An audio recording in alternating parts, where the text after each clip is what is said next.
Deve ser o meu karma. Esta é uma frase que agora se ouve com alguma frequência, até nos filmes de Hollywood, quando alguma coisa corre mal.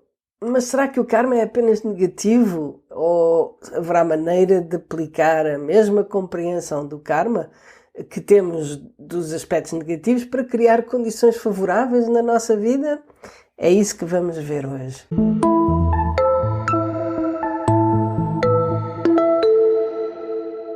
Karma é uma palavra sânscrita que significa ação, não significa fatalidade, nem destino, nem predestinação, significa ação.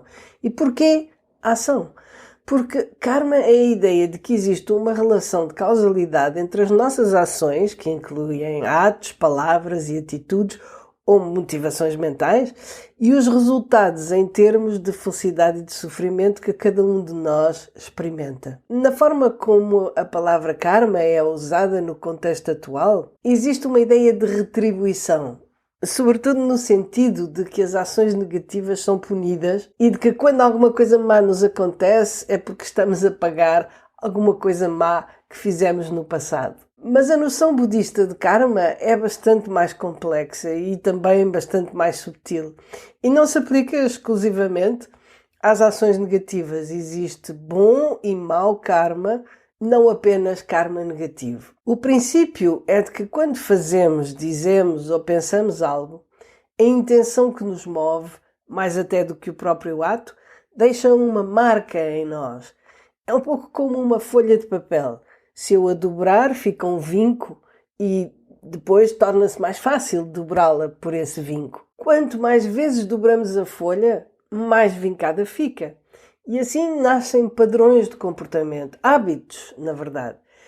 Estes padrões condicionam a forma como vemos o mundo, como interpretamos as coisas que nos acontecem e, consequentemente, sem nos apercebermos, provocamos ou, pelo menos, criamos condições para certos acontecimentos na nossa vida. Um ato de violência, por exemplo, deixa um vinco de violência em nós.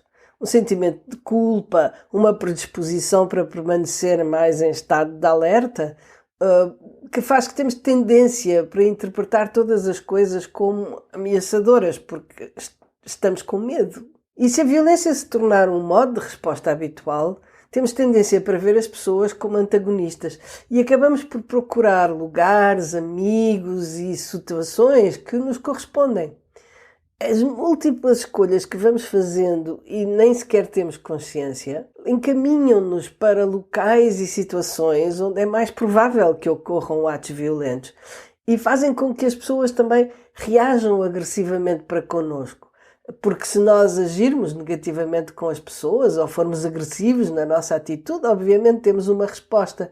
O problema é que essa resposta faz-nos acreditar que precisamos de ser mais violentos ou precisamos de continuar a ser violentos para nos defendermos e, portanto, isso cria uma espécie de um círculo vicioso do qual é difícil de sair. Karma não é destino, no entanto, porque apesar do hábito nos pressionar para pensarmos e agirmos de forma habitual, quando tomamos consciência disso, temos sempre a possibilidade de alterar o nosso comportamento.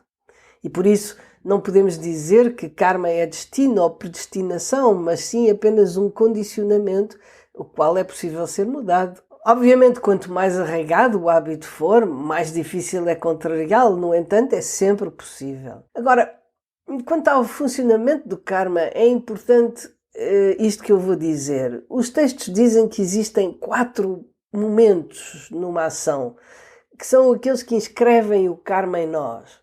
Tomemos o exemplo de alguém que vai à caça, por exemplo. No momento em que vê o coelho e toma a decisão de o matar, essa é o início da ação, porque é a intenção. No momento em que dispara, é a ação propriamente dita. No momento em que acerta e o coelho morre, é a conclusão da ação.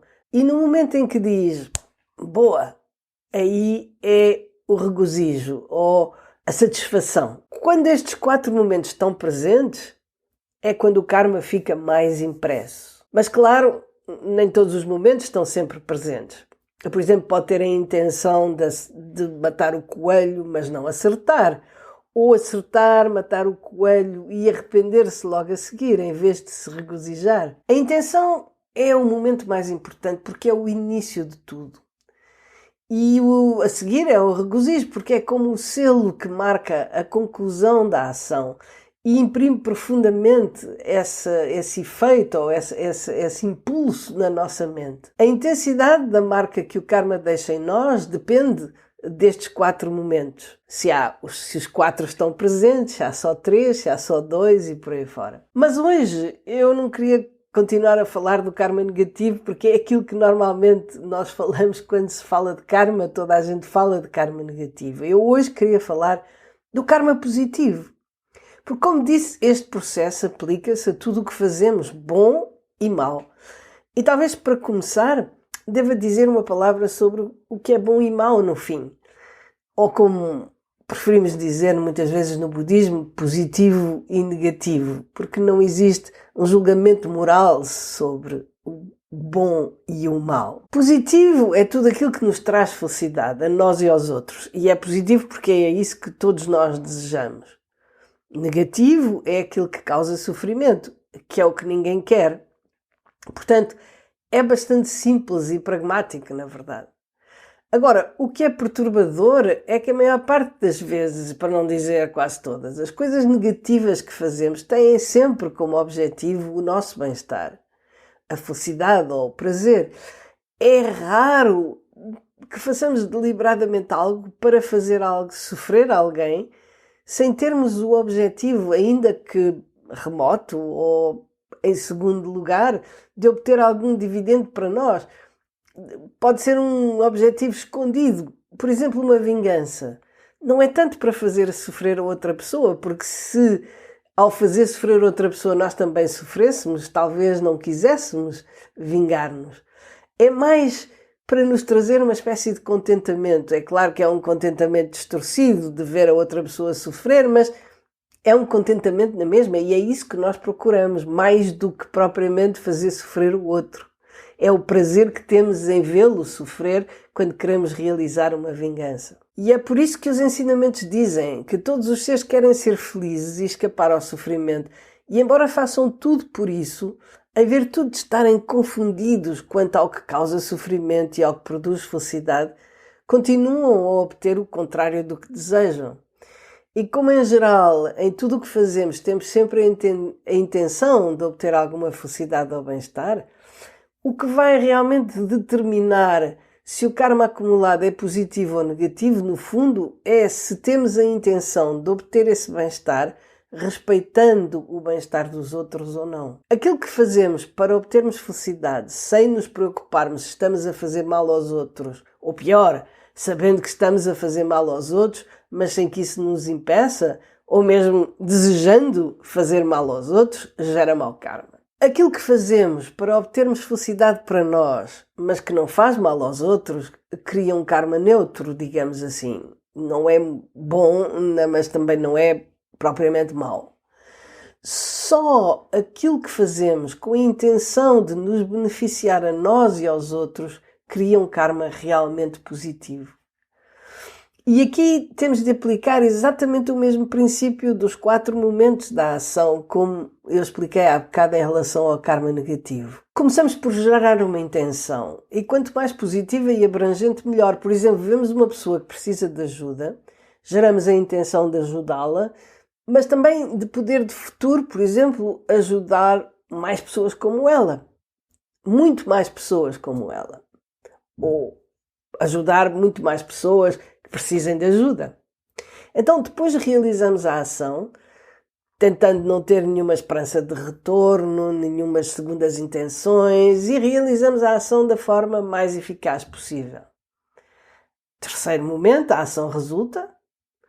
E, no 4º ponto, regozijamos-nos por ter podido ajudar e desejamos voltar a poder fazê-lo. E, na verdade, mesmo que a ação não resulte, temos o 3º ponto, se a ação não resultar, mas mesmo que ela não resulte, podemos na mesma desejar voltar a ter a oportunidade de realizar outras ações positivas. e considerar isso como um privilégio. De toda a forma, em virtude da intenção de ajudar, mesmo que a ação não resulte, o karma acumulado é positivo. Talvez esteja familiarizado com o preceito do octuplo caminho preconizado pelo Buda, que recomenda meios de subsistência corretos. Isto significa que devemos evitar ganhar a vida com coisas que fazem mal aos outros, para evitar acumular karma negativo, claro. A boa notícia é que, se desenvolvermos uma intenção positiva e as nossas atividades não fizerem mal a ninguém, ao desenvolvermos uma intenção positiva, até aquilo que fazemos por dinheiro, no fundo, para ganhar a nossa vida, se torna numa forma de acumular karma positivo. E, portanto, é só benefício. Talvez isto lhe pareça simplista ou mesmo até interesseiro. Tenho ouvido pessoas dizerem que realizar ações positivas para acumular bom karma é uma atitude calculista, interesseira. Sim, claro, se for a única razão, mas mesmo assim não deixa de ser curioso que achemos interesseiro ou talvez menos nobre realizarmos ações positivas, sabendo que são causas de felicidade para nós, mas que também são boas para os outros, quando tudo o que fazemos tem sempre o objetivo de felicidade para nós, mas frequentemente, por causa de não vermos as coisas com clareza, não é bom nem para nós, nem para os outros. E assim, paradoxalmente, parece-nos legítimo aspirar à felicidade e agir de forma prejudicial aos outros, produzindo sofrimento, e interesseiro e hipócrita agir de uma forma que é positiva para nós e boa para os outros. Isso não faz qualquer sentido. Por outro lado, também não vale a pena sentir-se hipócrita se os seus atos positivos de início não forem totalmente espontâneos. Porque a pessoa a quem dá um sorriso ou um pouco de atenção vai apreciar o gesto mesmo que ainda seja um pouco forçado. Não se esqueça que, pela repetição, os hábitos positivos, tal como os negativos, podem tornar-se naturais ao ponto de serem quase instintivos. O que é uma atitude espontânea e sincera, senão um comportamento que repetimos até se tornar natural. Por isso, não vale a pena usar a sinceridade como desculpa para não fazermos o esforço de mudarmos de atitude. Não vale a pena ser mais papistas que o Papa, achando que se o nosso sorriso não for absolutamente 100% sincero, é melhor fazer má cara. E assim, entender o karma e agir em conformidade permite-nos finalmente criar os resultados que desejamos, ou seja, evitar o sofrimento e criar as condições da felicidade. Mas claro, temos de estar cientes de que esses resultados não vão ser instantâneos, porque aquilo que estamos a experimentar agora são os resultados de ações passadas e, por conseguinte, poderá levar algum tempo até os resultados das nossas ações presentes se manifestarem na nossa vida. Porém, alguns resultados até são bastante rápidos, porque quanto mais intenções positivas cultivarmos e mais ações positivas realizarmos, mais elas irão substituindo as elucubrações negativas, de forma que começamos a sentir-nos progressivamente melhor e as pessoas também começam a reagir connosco de uma forma mais positiva. E pronto, embora haja muito mais para dizer sobre o karma, hoje vamos ficar por aqui. Se não quer perder nenhum dos vídeos que eu vou postando, subscreva o canal e ative as notificações. Assim será sempre notificado cada vez que houver um novo vídeo. E pronto, é tudo por hoje. Fique bem!